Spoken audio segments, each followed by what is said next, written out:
This story comes to us from NBCnews.com. Out of Northern California. This is a tragic one. This is very tragic.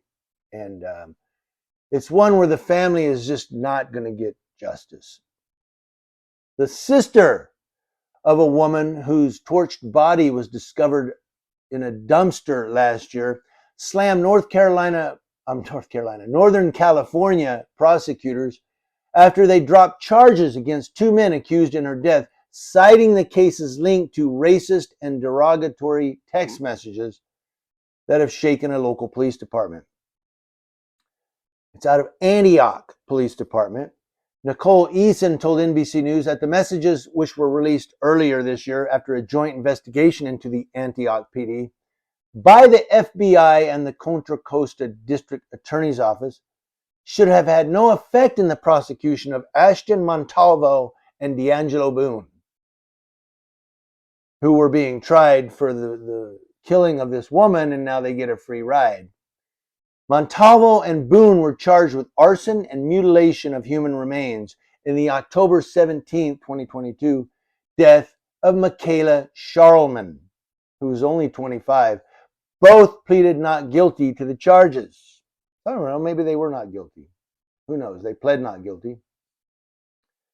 Eason called the decision to drop the charges unacceptable and said the prosecutors should recant and scrutinize evidence that she described as insurmountable, including security video and eyewitness testimony. Eason said, "We're getting ready to lawyer up. We're getting ready to fight." That's right, you take it. And now you can. I don't know if there's the California State Supreme Court said now we can hold cops liable, but I don't know if there's retroactive on that. But a spokesman for the Contra Costa District Attorney's Office declined to comment, but in a statement Wednesday, the prosecutor's office extended its deepest sympathies to Charlman's family and said it would seek to renew prosecution if possible. The spokesman, Ted Asrigadu, I messed up your name, I think, said in an earlier email that prosecutors are hopeful Antioch PD can pursue other investigative avenues and bring our office more evidence to review for a charging decision. The statement said the prosecutor's office dropped the charges because the case relied heavily on the investigative work of officers associated with the text messages. So because they had racist text messages, they're saying, "Oh, see, they profiled these two guys. No, we can't prosecute them. They're profiled," even though they may be the guys who did it. Now, the messages were from 2020 and 2021.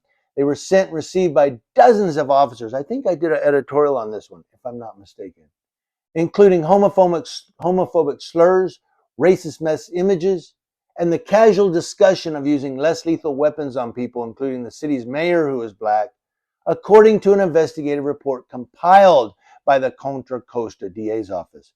I think I did an editorial on that.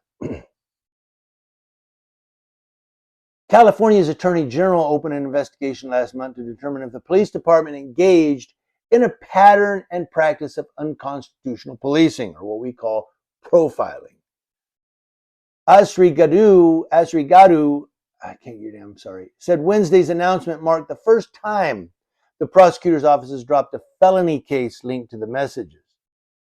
Eason described her younger sister as the life of the party, someone who loved praise dancing at church and dreamed of opening a salon.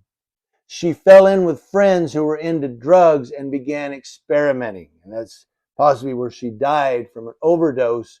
And then to hide it, her body was found mutilated and torched.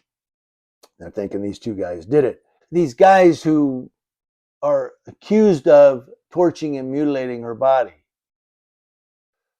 Maybe if she was already dead, but either way, that family's not going to get justice. They can't even have a decent funeral